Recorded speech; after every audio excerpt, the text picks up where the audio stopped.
children, welcome back to your online EVS class. I am Asha Santosh, your EVS teacher. Children, we have discussed 4 characteristics of living things. Which are they? Yes, living things move, living things grow, living things need food and living things breathe. Hope all of you have understood these 4 concepts very well.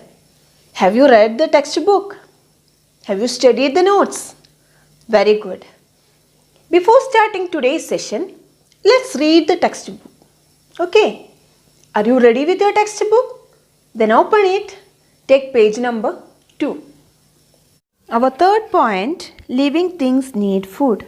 Living things need energy to grow, move and keep their bodies fit and healthy.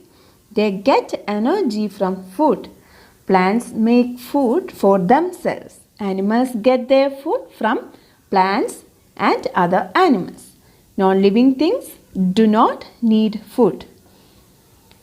Then the fourth point, living things breathe. Place your hand on your chest and feel it go up and down. It goes up when you breathe in. It goes down when you breathe out. Pinch your nose to stop breathing. You will not be able to hold your breath for a long time. You need air to breathe. All living things need air to breathe. Living things have special body parts to help in breathing. You breathe through your nose. Many other animals breathe through their noses. Fishes breathe through gills. Grasshoppers and cockroaches breathe through air holes in their bodies. Plants breathe through small openings in their leaves called stomata. These openings are so tiny that you cannot see them. Non-living things do not breathe.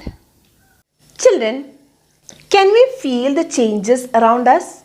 For example, if it is very cold outside, you will feel it, isn't it? So which organ help you to feel? Yes, your skin. So we sense the changes around us with our sense organs. We learned about the sense organ in our previous classes. Do you remember? How many sense organs do we have? Yes, we have 5 sense organs. Which are they? Yes, eyes, ears, nose, tongue and skin. These are the 5 sense organs. Most of the animals sense using these sense organs. Insects use their feelers to feel the changes around them. When animals feel a change, they respond to it. For example, if you feel cold, you put on a woolen sweater, right? When a dog smells food, its mouth starts to water. When some insects see light, they fly towards it. Then what about plants? Plants do not have sense organs, but they do feel changes around them.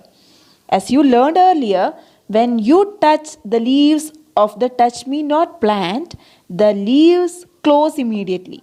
The sunflower bud turns towards the sun. In the case of non-living things cannot feel. Our next point is living things feel the changes around them. In the case of plants, they do not have sense organs.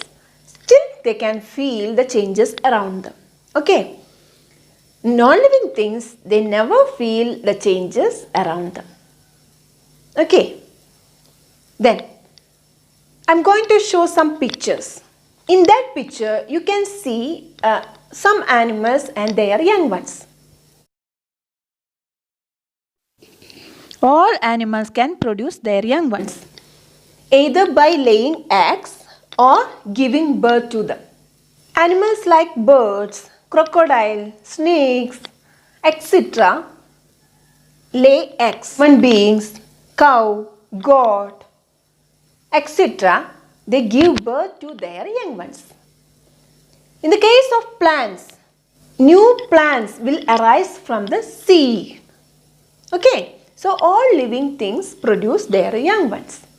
But non-living things do not produce their young ones. Okay. Children, today we have discussed two other characteristics of living things.